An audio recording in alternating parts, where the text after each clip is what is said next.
제가 성경 전체를 바라다 보면 이제 조망을 하고 안내를 해드려야 되는데 갑자기 눈앞에 책상에 있는 성경책이 살아서 제 마음을 감동을 시켜요. 저게 무슨 책이지? 그런 알 수 없는 느낌이 평소에 늘 성경책이 우리 곁에 늘 있는 건데 이 성경책이 새롭게 보이는 거예요.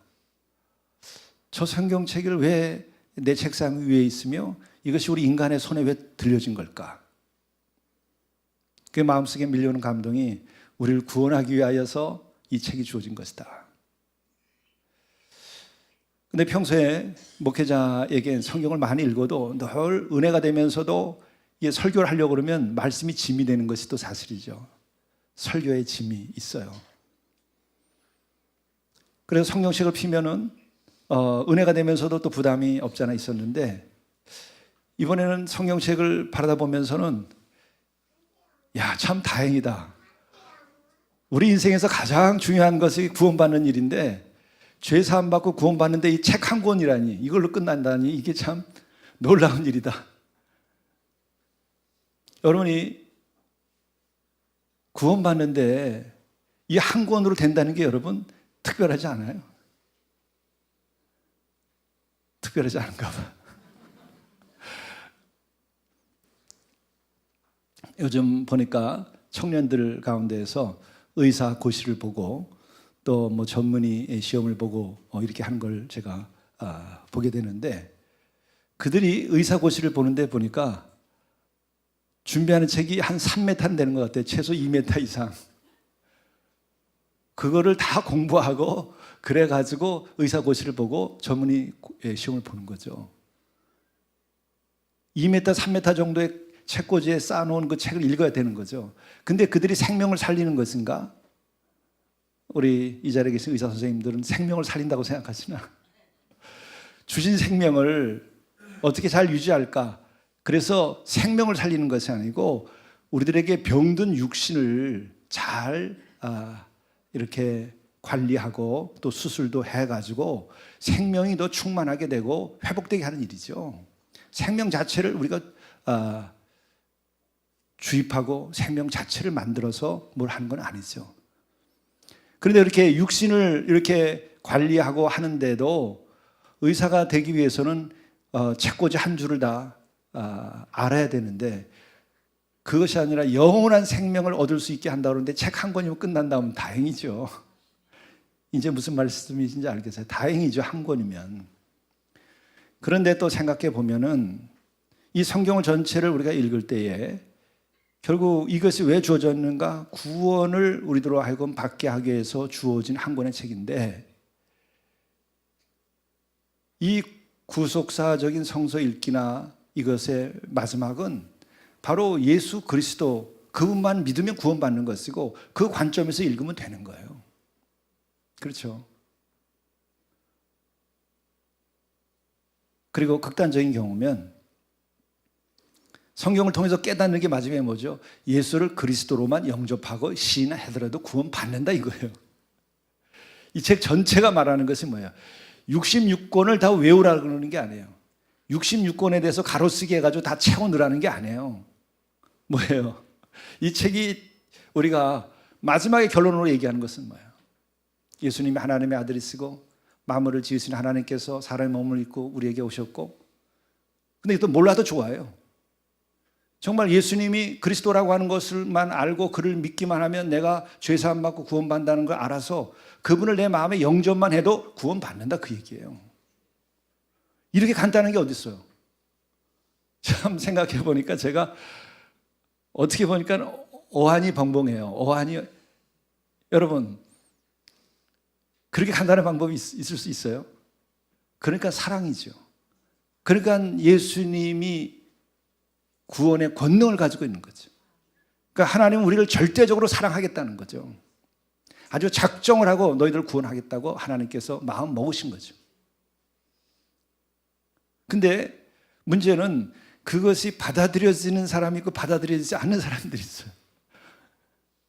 주는 그리스도시여 살아계신 하나님의 아들이시다. 이것만 믿어도 완전한 구원에 이른다는 거예요. 부족함이 1%도 없어요.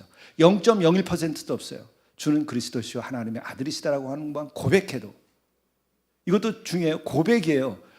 내가 그것 때문에 뭐 헌금을 내는 것도 아니고, 그것 때문에 내가 무슨 요금을 내는 것도 아니고, 내가 땀 흘려서 뭐를 하라는 것도 아니고, 그냥 입으로 시인만 하고 받아들여도 100% 완전한 구원에 이르게 하겠다는 거예요. 근데 그게 그렇게 어렵고 힘들어요? 못하겠어요? 너무 쉬워서 그런가요?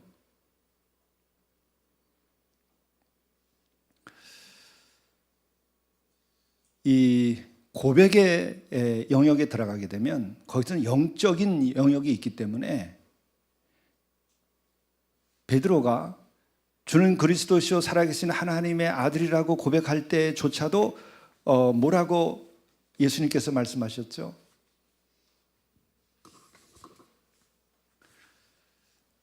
마태복음 16장 17절이죠. 베드로가 주는 그리스도시요 살아계신 하나님의 아들이시다 라는 고백을 하니까 17절에 가서 예수께서 대답하여 이르시되 시몬아 내가 복이 있도다. 복이라는 것은 이런 거예요. 완전히 구원 받았다고 하는 것이 복이에요. 모든 죄가 사해졌다는 것이 복이에요. 그리고 그 다음에 이어지는 뒷말씀을 보게 되면 천국의 열쇠를 내게 주겠다까지 얘기하세요. 이게 복이에요. 그리고 내 고백한 그 고백의 반석 위에다가 내가 교회를 세우겠다. 음부의 권세가 너를 삼키지 못할 것이다. 주께서 주시는 복이라는 것은 이런 어마어마한 것들이죠. 그래서 땅에서 무엇이든지 매면 하늘에서도 매일 것이고 내가 땅에서 무엇이든지 풀면 또한 하늘에서도 풀릴 것이다. 내가 복되도다. 근데 이걸 하는데 베드로가 무슨 일을 했어요? 한 게 아무것도 없어요. 땀 흘려서 뭘 했어요? 아무것도 안 했어요. 뭐 시험 문제를 풀었어요? 성경 시험을 봤어요? 아무것도 안 해요. 당신은 나의 주님이십니다. 당신은 나의 그리스도이십니다. 당신은 하나님의 아들이십니다. 이것만 마음으로 고백했는데 그랬어요. 근데 그때의 17절 말씀이 그거죠. 시몬아 내가 복이 있도다. 그런데 이를 내게 알게 한 이는 혈육이 아니요 하늘에 계신 내 아버지시니라. 이게 육의 눈을 가지고 나의 근거에서는 그걸 다 알 수가 없어요. 하늘에 계신 내 아버지가 너와 함께 하여서 너를 구원하고 너를 택하였어. 그러니까 너가 그런 고백에까지 이른 것이지.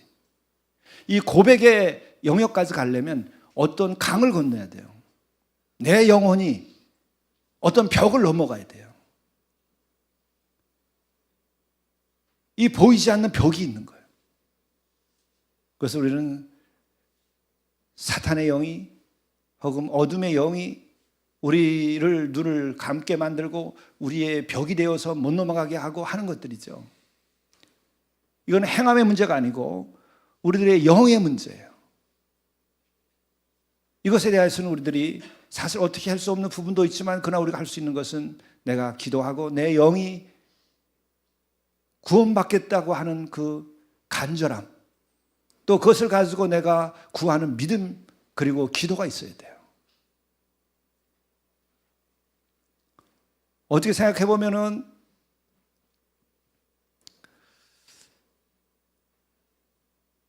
정말 이렇게 쉬운 것이 이렇게 간단하고 쉬울 수 있는 것이기도 하고 어떻게 보면 이게 우리가 다 어쩔 수 없는 부분도 있어요. 어떻게 이거를 극복하게 되느냐? 아주 간단한 거죠. 간절한 구원받고자 하는 그 열망이 있어야 돼요. 그것에 하려면 어떻게 돼요? 우리가 믿음을 갖기 전의 상태에서라고 한다면 이렇게 말할 수밖에 없어요. 나는 진짜 구원받아야 된다. 나는 영원한 생명을 얻어야 된다. 이 생으로 내 인생이 끝나기 너무 아깝다. 내 영혼은 이 시간과 함께 끝날 수 없는 귀중한 것이다. 그게 집착이든 애착이든 어떤 마음이든지 간에 거룩한 마음이든 거룩하지 못한 마음이든 상관없이 내 생명에 대하여 내 영에 대하여 나는 내 생을 이대로 끝내버릴 수 없다라고 하는 그 애절함, 간절함, 간구 이게 있어야 돼요. 그것만 있으면 주님은 인도하세요. 우리가 예수님의 그 치유의 놀라운 이적들을 보게 될 때에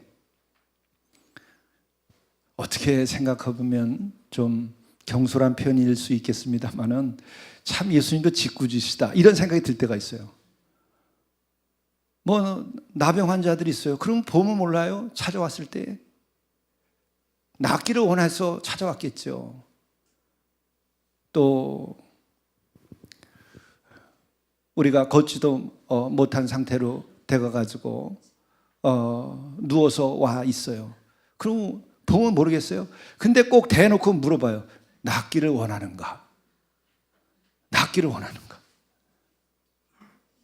내 영혼이 정말 너를 사랑하고 내가 새로워지기를 원하고 낫기를 원하고 내가 거룩해지기를 원하고 복되기를 원하는가? 그걸 꼭 물어보시는 거예요.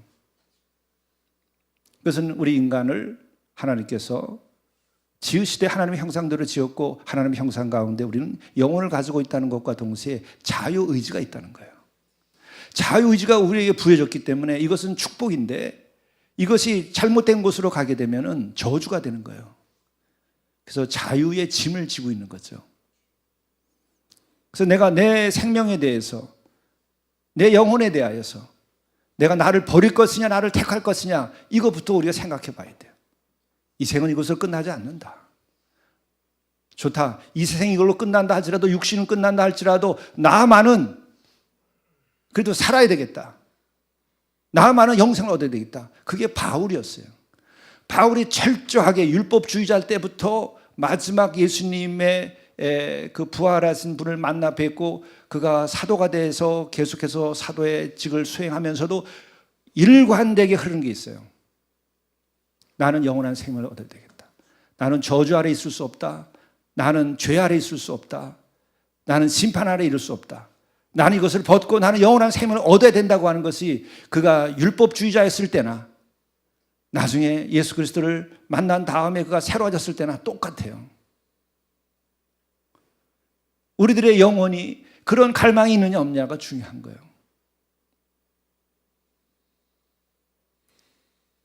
그런데 우리는 이 세상은 지금 우리를 어둠으로 몰고 가서 내 영혼은 또 내 육신은 이제 다 죽는 것으로 끝나도록 가르쳤고 끝나도록 만들고 있어요. 사탄의 유혹이고 사탄의 작업이 먹혀 들어간 거예요.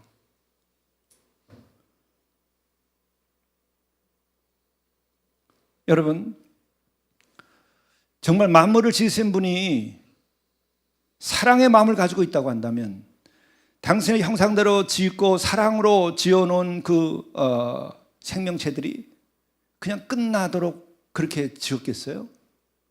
성경은 그렇게 말하고 있지 않아요. 영원한 생명을 가질 수 있도록 지었고 그리고 우리가 죄로 인하여 하나님의 관계가 끊어짐으로 우리가 유한한 존재로 바뀌었지 하나님과 일치된 가운데 있을 때는 영원한 생명으로 지음받았다는 거예요. 근데 우리는 그저 증명되지 않으니까 그건 거짓말이다. 그것은 신화다. 그건 믿을 게 못 된다. 그건 다 버려라. 그리고 우리는 육으로 살자. 그래서 우리는 육적인 존재로 전락해 버렸잖아요. 그게 추하게 살아요. 육신만 갈고 닦고 아주 번쩍번쩍하게 하지 그의 영혼은 빈곤하게 이를 데 없는 거예요. 그의 도덕성과 윤리성은 말을 할 수가 없는 거예요. 왜? 우리는 잠시 살다가 결국 육신이 흙으로 돌아가면 끝난다고 믿어버리는데 무슨 거룩함이 있겠어요? 영원한 세계에 대한 꿈이 있고 그래야 영원한 그 무엇인가를 추구할 거 아니겠어요? 영원한 것은 아무것도 없다고 그러는데 뭘 추구하죠? 영원한 것은 뭐예요? 거룩한 것이 영원한 거예요. 영원하신 하나님과 하나가 되어야 영원하다고 성경은 가르치고 있는데 그 하나님은 거룩하신 분이고 신령하신 분인데 우리가 영원한 것은 전혀 없다고 생각해 버리는데 우리가 무슨 거룩한 꿈을 꾸고 우리들이 무슨 높은 꿈을 꾸겠어요? 불가능하잖아요. 불가능하잖아요. 이게 참 비참한 거예요. 그래서 악령의 그 작업이 성공한 것이 지금 이 시대입니다. 우리는 그것과 싸워서 이겨야 되는 거예요. 예수께서 낫기를 원하는가 묻는 것처럼 영원한 생명을 원하는가, 이걸 주님께서 물으시는 거예요. 여러분, 누구는 그러더라고요. 계산을 해봐도 어차피 끝나는 건데 그 다음이 있다고 생각하고 사는 게 낫지 않냐. 만일에 진짜 영원한 세계가 있다고 그러면 어떡할 거냐. 투자를 하더라도 거기다 투자를 해야지. 그 다음에 잠깐 있으면 우리가 끝나는 건데, 그때 가서 야, 이거 심판 있고 영원한 나라와 영원한 형벌이 있다고 한다면 투자를 어디다 할 것이냐. 그래서 그분은 경영학 유명한 교수고 장로님이시죠. 우리 이 자리에 와서도 그 얘기 하셨어요. 투자를 하려면 가능성 있는 투자해라. 믿져야 본전이다. 자기는 그래서 젊은 날에 확실하게 믿었대요. 이성적으로 하려면 그렇게 아주 이성적으로 하고 확률을 갖고 따지고, 그분은 재정학을 전공하신 교수님이기도 하죠. 그렇게 하면서 청년들에게 말씀을 증언하시더라고요. 여러분, 정말 이 시대에 똑똑하다고 한다면 계산 정확하게 하세요. 확률상 어디가 나을지. 믿져야 본돈인데 어차피 끝나는 거 끝났으면 그만이고, 만일에 영원한 생명과 영원한 나라가 있다고 하면 어떡할 거냐. 기왕이면 우리가 어떻게 되는지 알죠. 그런데 이와 같은 데 우리들에게 장애가 되는 게 있어요. 영원한 것에 내가 패를 걸려고 하더라도 우리들의 마음속에 걸리는 게 있어요. 제가 교우들과 이렇게 만나면서 상담하면서 보통 네 가지 때문에 예수님을 잘 못 믿더라고. 하나는 만물을 지으신 하나님께서 어떻게 사람의 몸을 입고 올 수 있느냐. 말도 안 된다. 근데 성경도 그게 말도 안 된다고 얘기하고 있어요. 왜? 사랑 때문에 그렇게 해줬다는 것이지 뭐 말이 돼서 그렇게 하신 게 아니라는 거예요. 말이 되고 더더욱이 인간들이 저질러 놓은 행동을 근거로 해서 보게 되면 말이 안 되는 거예요. 뿐만 아니라 우리가 논리적으로 생각하더라도 그 절대하신 분이, 거룩하신 분이 어떻게 피조물의 세계로 몸을 입고 나타날 수 있느냐. 말이 안 되는 일이죠. 격이 말이 안 되는 거죠. 우리가 개미들의 사회가 있어요. 벌들도 거기에 하나의 소사이어티가 있다고 해서 사회가 있습니다. 뭐 여왕벌도 있고 뭐 또 여왕 개미도 있고 막 이렇잖아요. 그럼 그 세계의 그 질서를 보면서 이게 엉망인데 이들을 우리가 새롭게 하려고 사람이 개미가 된다 그러면 어떡하겠어요? 말도 안 되죠. 우리는 하고 싶어도 안 돼요. 그러나 창조주께서는 만물을 지으신 분이시기 때문에 원하면 당신이 임할 수 있죠. 바꿀 수 있어요. 우리가 능력이 있으면 개미가 될 수 있어요. 그러나 우리는 능력이 없어서, 사랑은 있어도 능력이 없어서 개미로 바뀔 수가 없어요. 그런데 우리들의 격이 개미와의 관계에서는 다 피조물들이에요. 그러나 창조주와 피조물의 관계에서 창조주가 사람의 몸을 입고 온다는 것이 말이 될 수 있어요? 격이 달라요. 사람과 개와의 DNA, 우리 사람과 개미와의 DNA 차이는 얼마일까? DNA가 얼마나 차이가 있다 할지라도 상관없이 다 피조물입니다. 그리고 원숭이와 개와 사람과 그렇게 DNA 차이가 없다고 얘기하잖아요. 그래도 격이 다른데, 격이 달라서 우리는 잡아먹고도 양심의 가책을 안 느낄 정도로 격이 다르잖아요. 요즘에 개 먹는 일로 인하는 양심에 찔림이 있어서 이게 인격적으로 교류가 되는 사람들은 개를 먹는 거를 아주 좋지 않게 생각하죠. 좋은 일이죠. 사랑의 마음이 있어서 사랑을 서로 나누는 건 좋은 일이지 않습니까? 그런데 우리가 정말 정육점에 가서 소고기를 사면서 더 좋은 거 먹으려고, 더 좋은 거 사려고 돈 많이 주지, 그거 보면서 양심의 가책을 느끼나요? 양심의 가책이 없으니까 그냥 더 좋은 거 사 먹으려고 그러는 거 아니에요? 그리고 더 좋은 부위를 만들려고 악착같이 길러가지고 더 맛있게 먹으려고 사람들이 눈이 벌겋잖아요. 근데 그 소님과 우리 인간이 DNA 차이가 그렇게 많은 게 아니에요.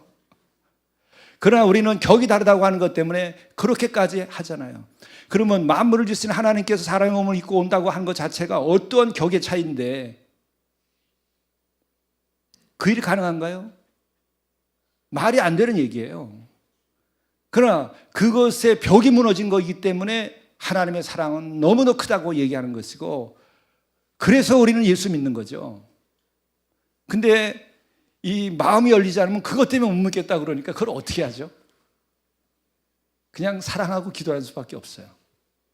여러분, 무슨 방법으로도 믿게 할 수 없어요. 본인이 정말 그걸 받아들여야만 되는 거예요.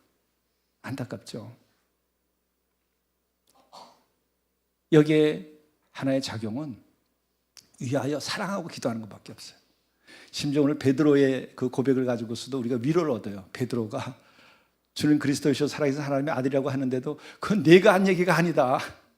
하늘 아버지께서 너를 사랑하시고 택해서 내 입에서 지금 다 알지도 못하는데 그 얘기 나왔다라고까지 얘기했은 거죠. 우리도 그래서 지금 예수님 믿고 있는지 모르겠어요. 우리도 다 모르지만 그분이 사로잡아 주셨기 때문에 그래도 만물을 지으신 당신께서 우리를 구원하러 오셨다는 게 그냥 고맙습니다. 우리가 사실 이 신앙 고백을 하는 게 무슨 잘나가지고 신앙 고백한 것도 아니에요.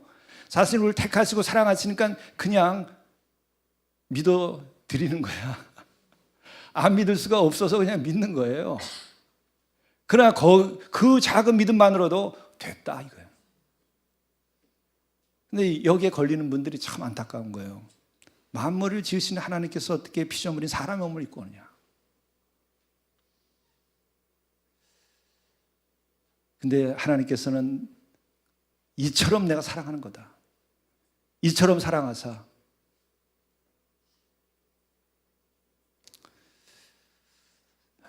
너를 멸망치 않고 내가 구원하려고 하는 거다. 그 얘기를 하시는 거예요. 그리고 두 번째 보면은 어떻게 하나님의 아들이 있을 수 있느냐.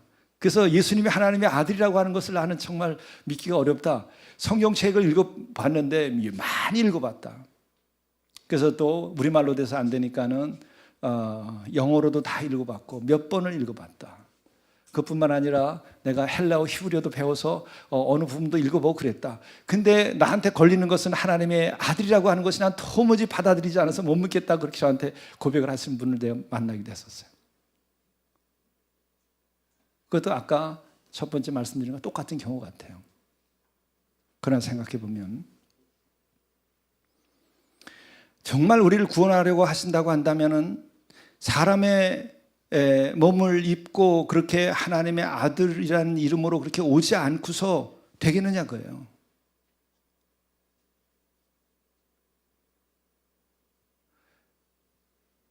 심지어 사람의 몸을 입고 와서까지 보여주고 부활까지 보여주었는데도 못 믿는다고 그러는데 어떻게 하면 믿게 할 수 있겠어요?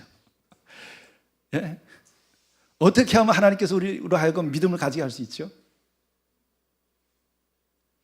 그리고 하나님의 아들이라고 하는 것은 언어적인 표현의 한 또 부분이기도 한데, 하나님과 동등된데 사람의 몸을 입고 왔다. 그러면 그걸 뭐라고 표현해야 되죠? 인간이 가지고 있는 언어 가운데서요, 하나님이신데 사람의 몸을 이 땅에 입고 오셨다. 그러면은 어떻게 불러야 될까요?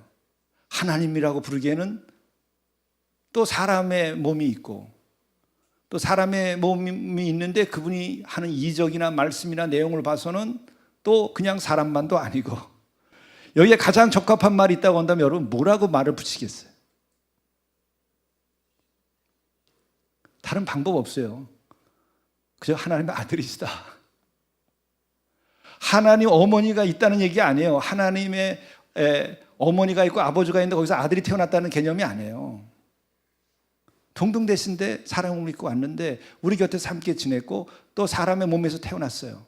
마리아의 몸을 빌려서 태어났어요. 그럼 마리아의 육신은 아들이에요. 근데 마리아의 아들은 아니고 요셉의 아들도 아니면 누구의 아들이라고 말해야 되겠냐 이거예요. 몸을 입고 있어서 아들은 아들인데 하나님의 아들이라고 표현할 수밖에 더 있겠어요? 여러분들이 말을 한번 만들어서 한번 붙여보세요. 성경을 새로 쓸 마음을 가지고 한번 붙여보세요. 고민을 해도 한 여인의 몸을 빌어서 태어나서 그는 어려서 아들이었는데 그 여인의 아들도 아니고 또 그의 남편의 아들도 아니고 성령으로 인하여 잉태돼서 태어났는데 그러면 뭐라 그러겠어요? 성령의 아들? 그건 괜찮아요. 그렇죠? 성령은 하나님과 동일을 한 인격체니까 그럼 하나님의 아들이든지 성령의 아들이죠. 그러나 주체는 하나님이시니까 하나님의 아들이라고 우리가 말할 수밖에 없어요. 근데 이것을 내가 믿어지면 참 그는 하나님이 택함 받은 자고 그 영이 어둠에 사로잡히지 않고 구원할 수 있는 사랑의 영에 사로잡혀 있는 거죠. 그리고 우리들이 지난번 우리 새벽에 요한복음 영회 시간에 말씀을 나눴죠. 예수님께서 첫 번째 이적을 행한 것이 가나 혼인잔치에 가가지고 그 물을 술로 바꿔 주신 일이잖아요. 근데 그때 마리아가 하는 말씀을 보세요. 당신의 육신의 아들인데 육신으로 보면 근데 술이 떨어졌습니다 이렇게 얘기를 하잖아요. 그 말을 왜 할 수 있죠? 성령이 잉태해서 아들을 낳았는지 요셉이 아닌 다른 남자를 통해서 이 아들을 낳았는지는 본인이 제일 잘 알 거 아니에요. 근데 마리아는 그렇게 얘기해요. 예수께 찾아가서 술이 다 떨어졌습니다. 그건 뭐래요? 만들어내라는 얘기였잖아요. 만들어냈다고 하는 것, 만들어내라고 얘기하는 건 뭐죠? 내 자식이 아니라 하나님의 아들이라고 하는 걸 말하는 거예요. 자기가 낳은 자식이면은 물독을 술독으로 바꿀 수 있겠어요? 물을 포도주로 바꿀 수 있겠냐 말이에요. 그건 본인이 아는 거예요. 나의 과거는 내가 알고 여자의 과거는 여자가 아는 거죠. 마리아의 과거는 마리아가 아는 거예요. 자기가 성령으로 인하여 잉태되지 않았다면 그런 부탁 안 합니다. 그때 예수께서 말씀하시기를 뭐라 그러죠? 나 때가 이르지 않았다. 그러는 거예요. 그래서 나는 지금 이적을 행할 때가 아니다. 메시아로서의 지금 내가 본격적으로 내 자신의 그 정체에 대하여 아직 말할 때가 아니다. 그런데도 이 어머니는 정말 육신의 어머니의 어떤 권위가 있는 것 같아요. 그러니까는 딱 하인들에게 가서 시키는 대로 해라 이렇게 얘기하잖아요. 그 말에서도 우리가 다시 한번 생각하는 것은 자기의 과거를 자기가 아는데 성령으로 인하여 잉태되고 그래서 하나님의 아들이라고 자기가 믿지 아니하면 하인들이 가서 그 얘기 하겠어요? 시키는 대로 하면 된다. 하나님의 아들이시다. 내 아들이 아니다 그 말이에요. 그래서 물을 가득 채워놨더니 그게 포도주로 바뀌어서 잔치를 벌였어요. 적어도 이 세상 사람이 아무도 못 믿어도 마리아는 이 자는 나의 아들이 아니라 하나님의 아들이다, 성령의 아들이다 이렇게 생각하고 있다는 거예요. 그건 본인은 아는 거죠. 그 증거가 성경에 나와 있는데 여러분들이 이것에 동의해서 받아들이시면 우리가 예수 잘 믿고 은혜롭게 되는 것이고 이것조차 안 믿겠다 그러면 그건 뭐 도리가 없어요. 하나님께서 구원해 주려고 해도 스스로가 원치 않는데 어찌하겠어요? 왜? 그러한 자유를 우리에게 주었어요. 특권을 우리에게 주었어요. 특권을 나의 생명을 살리는 데 써야지 나를 죽이는 데 써서 되겠어요?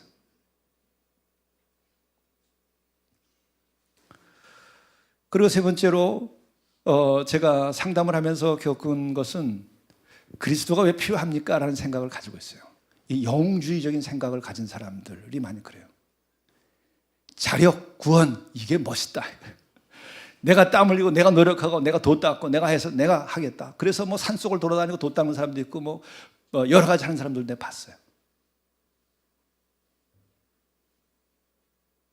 저한테 동행하고 함께 그런 것이 어떤 건가 관심을 가졌던 때도 젊은 날에 있었는데 그런 사람들이 많아요.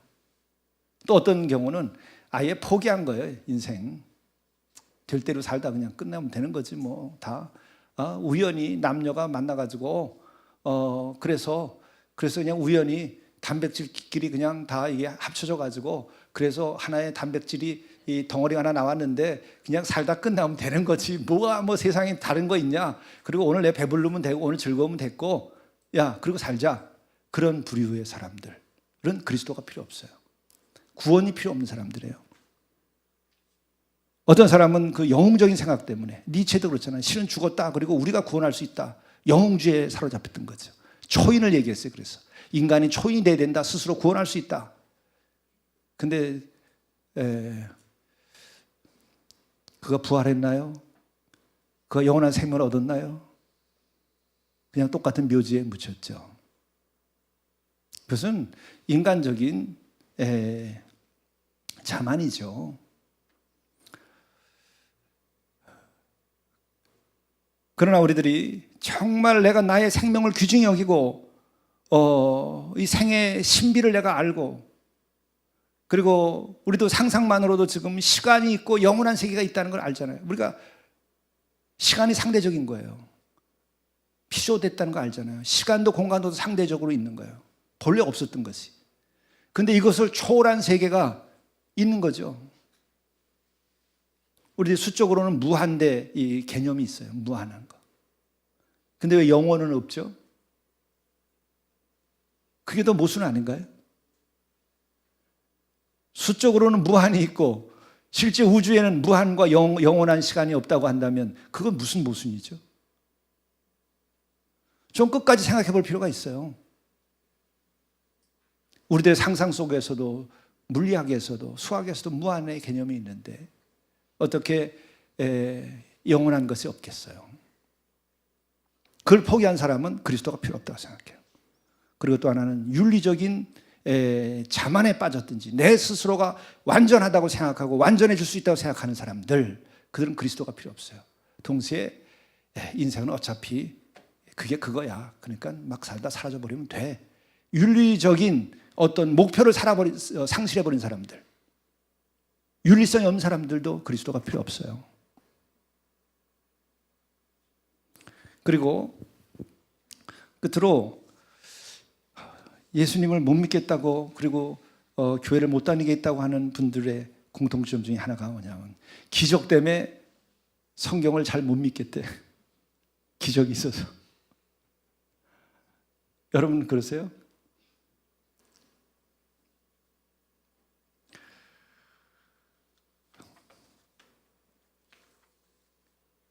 성경은 앞에부터 다 할 때 다 좋은 말씀이고 다 좋고 뭐 거기 읽어보면 문학적인 내용으로도 봐도 아주 기가 막히고 정말 이런 문학이 없고 뭐 아주 예수님의 그 고난에 대한 이야기도 뭐 이렇게 문학적으로 멋있을 수가 없고 별 얘기 다 해요. 근데 예수님을 왜 그리스도로 못 모시고 정말 예수님을 사랑하지 못하느냐? 거기에 들어가 있는 기적들 이런 걸 보면 이 문서를 믿기가 어렵대요. 여러분 기적 없으면 여러분들이 예수가 그리스도입니까? 아, 나도 하지. 그럼 나도 그리스도가 되지. 우리가 할 수 없으니까는 그분이 그리스도고, 우리가 할 수 없는 걸 하니까 그분이 하나님의 아들이시고, 우리가 할 수 없는 걸 할 수 있으니까 우리를 구원도 하지. 우리가 할 수 있는 거 다 하고 그게 그거면 그분이 어떻게 우리를 구원해요? 예수님이? 아니, 나랑 능력이 똑같으면, 모든 인간과 똑같으면 어떻게 그분이 나를 구원하고 인류를 구원할 수 있냔 말이에요.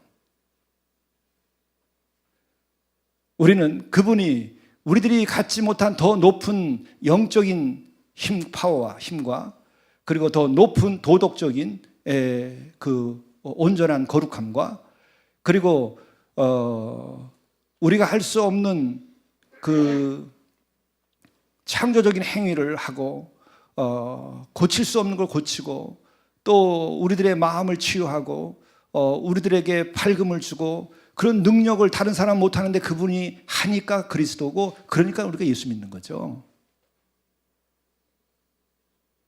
저는 지금은 그런 생각이 들어요. 예수님이 그런 기적을 행하지 않았으면 난 못 믿겠다. 근데 저도 젊은 시절엔 그랬어요. 왜 신학을 배울 때 그런 예수님의 이적에 대해서 다 믿고 신학교를 갔는데 신학교 가니까 그런 이적의 이야기들은 이적 설화라고 그래요. 설화. 팩트가 아니에요. 사건이 아니고 그거는 설화라고 가르치더라고요. 신화적인 표현의 한 부분이다 그거예요. 그래서 신학교 처음 70년대 들어가니까 그때 하는 얘기가 비신화화. 그래서 성경에 있는 신화적인 얘기는 빼고 그리고 신화적이지 않은 것만 가지고 얘기하자. 이런 식의 학문이 아주 융성하던 때 공부했어요. 근데 제가 한 번 얻어맞은 게 그거예요. 그렇게 하지 않으면 똑똑한 학생이 못 돼요. 성적이 제대로 안 나와요. 그 아주 고민이에요, 이게. 신학교 들어가 가지고. 그런데 그런 대세가 그렇고 우리가 존경하는 신학자들이 그렇으니까 다 거기에 맞춰가게 되는 거예요. 세월이 가면서. 그래서 우리는 학부 때도 논문을 썼는데 그렇게 써야 논문도 통과돼요. 또 석사 논문도 그렇게 해야 통과돼. 한편으로는 공허하고 메마르면서 한편으로는 또 우월감 같은 게 있죠. 그런 또 지적 성취감이 있으니까. 그런데 그 후에 그것 때문에 많이 고민도 했지만은 제가 졸업하고 12년쯤 지난 다음에 어느 섬에서 다 죽어가는 전도사님 허리도 펴지 못하고 이틀씩 그냥 웅크리고 있고 상황이 그래서 제가 그곳을 갔더니 목사님이 기도 좀 하라고. 그래서 제가 기도했는데 나와버렸어요. 제가 기도하고 바닷가에 가서 우리 아내랑 아이들 둘 데리고 놀다가 왔더니 기적이 일어났다는 거예요. 목사님 당신이 기도했는데 나와버렸다는 거예요. 그래서 그 최 전도사님이 나중에 목사님이 되셨는데 그분이 얼마 전에 은퇴하셨어요. 지금까지 그때 위장병으로 수년 동안을 하루에 주먹만큼씩 약을 먹고 있었고 또 하나는 디스크가 있었는데 18년 된 디스크인데 그건 저한테 얘기도 안 했는데 없어져 버린 거예요. 그래서 완전히 은퇴할 때까지 그 미국서 버려진 그 여성들 국제 혼인하고 혼자 돼버린 여성들을 평생 섬겼어요. 그때 제가 쇼크를 받았어요. 이게 일어나지 말 일이 일어난 거예요. 일어나서는 안 되는 일이 일어난 거예요. 페이퍼는 그렇게 썼는데. 그러니까 내가 충격을 받아서 성경을 다시 읽기 시작했어요. 그때 저보고 뭐 기도하고 영성 수련 많이 했다 그러는데 여신학자 협의회에서 저보고 강의를 하라고 그러더라고. 그래서 기도하다가 아직은 때가 아니다. 그래서 제가 안 했어요. 그 이후에 여러 사건들이 계속 일어났잖아요, 우리 교회에서. 근데 그럴 때마다 제가 충격을 받아요. 제가 두려움을 느껴요. 너 목회 제대로 해라. 내가 살아있다. 알았지? 그러니까는 그 경외심이 있기 때문에 제가 여러분보다 도덕적으로 우월하거나 무슨 더 뭐 깨끗한 마음을 가지고 더 가난한 마음을 가지고 더 긍휼한 마음을 가지고 더 의에 굶주린 뭐 그런 게 있어서가 아니라 늘 하나님의 살아계심에 대한 두려움이 있기 때문에 그 경외심 때문에 이러다간 큰일 나겠다. 이런 생각이 드는 거예요. 그래서 금식도 하고 그래서 또 저 제대로 해야지. 이런 마음이 드니까 그때 버릴 걸 버리고 끊임없이 실수하고 잘못을 하면서도 계속 주님께로 세월과 함께 가는 거죠. 저는 그래서 지금은 그래요. 우리랑 똑같이 기적도 행하지 않고 그러시다면 난 예수님 못 믿겠다. 오늘 이 봉독한 이 말씀, 예수님께서 그 옷이 휘어지면서 빛을 발하는 이것. 제가 신학교 때 우리 신약을 공부하면서 이 부분을 얘기 나눴던 생각이 제가 나서 이 본문을 택한 거예요. 그때 왜 빛이 났을까? 뭐 여러 가지 이유를 대는 거예요. 그 옛날 신학적인 풍토 속에서. 그래서 나중에는 이거는 그냥 예수님을 미화하기 위해서, 예수님을 그리스도로 만들기 위해서 그냥 그 제자들이 이렇게 가피를 해가지고 이렇게 쓴 거 아니냐 소리까지 나온 거예요. 근데 지금은 그러죠. 성경 전체는 결국 구원에 관한 한 가지의 이야기를 하기 위해서 쓰여진 책이고 구원을 성취하게 하여 인류에게 주어진 책이에요. 거기에 마지막은 예수 그리스도를 통하여 구원받는 겁니다. 그렇지 않으면 길이 없다는 것이에요. 그런데 그렇게 하나님이 사람의 몸을 입고 오셨고 또 하나님의 아들이시고 그분이 그리스도시라고 한다고 한다면 옷에서 광채춤 안 나겠어요?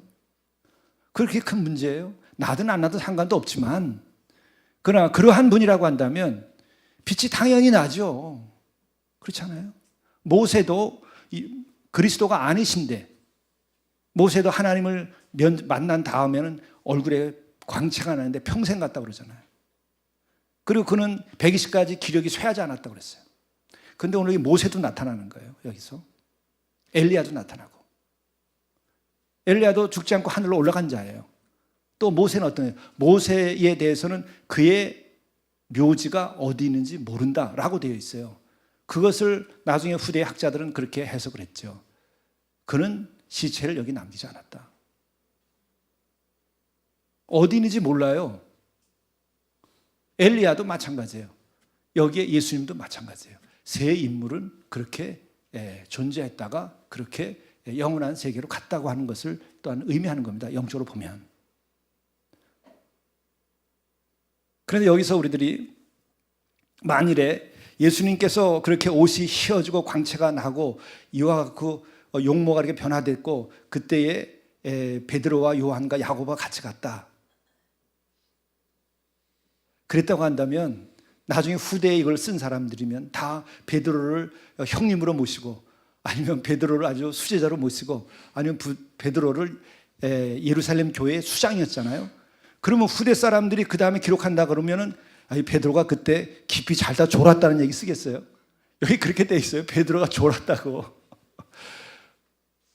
수장이에요. 교회의 수장이에요. 여러분들이 우리 교회의 스토리를 나중에 제가 떠난 다음에 기록한다 그러면 나의 부족하고 약점을 가지고 기록하겠어요? 저 사람에게도 부족하지만 헌신했다고 쓰겠죠. 베드로를 존경하고 따랐던 인물들이, 마태가 베드로는 그때 광채가 나는데 졸았다. 그거 꼭 기록하겠어요? 그게 아니라, 베드로가 아니라 예수님 자체에 대해서 객관적인 사실을 기록하려고 하니까 그 주변에 부끄럽지만 그때 우리 베드로 수제자께서도 옆에서 졸았다. 깊이 졸다가 이렇게 돼 있어요. 그래서 성경을 가지고 비판적으로 보고 예수를 믿지 못하는 사람들이 정말 예수가 그리스도가 아니라고 하는 것을 증명하기 위해서 성경을 뒤지다가 결국은 다 엎어졌어요. 거꾸로졌어요. 예수는 그리스도시다. 역사적으로 찾아보세요. 여러분들이 정말 그렇게 그 사람들처럼 철저하게 예수님이 그리스도가 아니라고 하는 것을 부정하려고 더 대들지 않았기 때문에 대충 해서 예수 못 믿는 거예요. 제대로 하든지 제대로 믿든지 둘 중에 하나. 제대로 부정을 하든지 제대로 믿든지 둘 중에 하나 해야 돼. 믿겠다고 덤벼들든지 못 믿겠다고 덤벼들든지 한번 붙어봐야 되는 거예요. 그러면 결론은 다 똑같아요. 주는 그리스도시요 살아계신 하나님의 아들이다. 그를 믿는 자마다 멸망치 않고 구원을 받는다. 그래서 저는 이러한 신앙 고백이 이루어지게 되면 이것은 영원한 생명을 우리에게 보장하는 것이기 때문에 우리가 여기서 살고 죽는 문제가 그렇게 큰 문제 아니에요. 우리는 그의 거룩함을 향하여 우리가 가는 거예요. 그의 영원한 나라를 위해서 가는 거예요. 그럴 때 우리들이 윤리적인 책임도 다하고 우리가 훌륭한 사람 되지, 윤리 도덕을 목적으로 해서 우리가 바르게 사는 군자가 되려고 한다고 한다면 목숨을 넘어서서 그렇게 멋지게 살지 못해요. 다 규범 아래에 속하는 거지. 우리는 규범 아래에 속한 자들이 아니라, 율법 아래에 속한 자들이 아니라, 우리는 영원한 주님의 사랑 아래 속한 자이기 때문에 우리는 살고 죽음도 넘어가고 우리가 옳고 그름조차도 넘어가서 비록 그릇된 자들도 우리가 사랑하고 그를 용서할 수 있게 되는 거예요. 그릇된 자들도 주님께 영접하고 주님께로 나오게 하는 거예요. 민족의 반역자도 교회로 나오라는 거예요. 그들 회개하면 용서받을 수 있으니까. 그래서 복음은 율법에 갇히지 않는 거예요. 우리는 죄를 용서하고 새롭게 만들 수 있기 때문에 죄진 자도 오고 더러운 자도 오라는 거예요. 그런데 율법에 갇히고 도덕과 윤리에 갇히면 더러운 자 오지 말라 그래야 돼요. 왜? 해결이 안 되니까. 냄새 나니까 오지 말라는 거예요. 요즘에 우리들이 형제들이 교회에 막 냄새나고 와도 요새는 좀 편해요, 마음이. 왜? 오라 그래서 우리 힐링센터로 보내가지고 비록 작지만 목욕하고 오라고 그러시면 돼. 왜? 그분들 받아들일 수 있죠. 오면 씻기면 되니까. 그런데 우리가 씻겨서 새롭게 할 수 없을 때에는 그런 분들 오면 힘들어요. 그러고서 돈 주고서 목욕 가라고 하시면 그 돈 가지고 목욕탕 가나 딴 데 가지. 그러나 씻기고 새롭게 할 수 있으니까 얼마든지 오시라. 마찬가지예요. 우리는 죄 사함을 주고 거룩하게 하고 영원한 생명을 줄 수 있으니까 교회는 죄인이든지 악인이든지 다 와라. 믿는 자든지 믿지 못하는 자도 다 와라. 그거 얘기하는 거예요. 이게 능력입니다. 왜? 우리는 정말 주를 그리스도로 고백하고 주를 하나님의 아들로 고백하고 정말 주를 내가 정말 사랑해서 내가 구원받았다고는 확신을 갖는 그 하나만 가지고 우리는 살고 죽음을 넘어서고 윤리적인 틀도 넘어서서 우리는 거룩하게 영원한 생명을 향하여 가게 되는 거예요. 이게 복음입니다. 그 신앙 고백이라는 것은 이렇게 중요한 겁니다. 기도하시죠.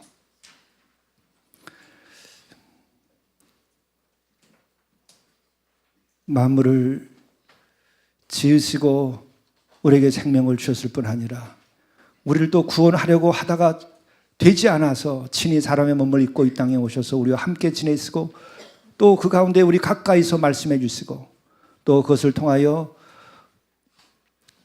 우리들로 하여금 예수 그리스도를 더욱 믿게 하시며 이적조차 보여주시고 또 십자가에서 대신 피 흘려 돌아가심으로 우리의 모든 죄를 씻으신 그 예수 그리스도의 사랑, 이것을 저희들이 더욱 느끼게 하시고 또 그것을 믿게 하시고 그것으로 우리들이 은혜를 받을 수 있도록 인도해 주옵소서.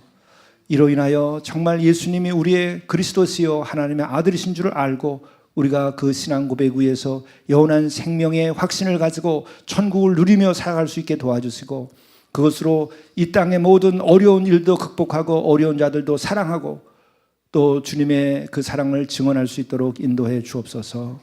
예수 그리스도의 이름으로 간절히 기도드리옵나이다. 아멘.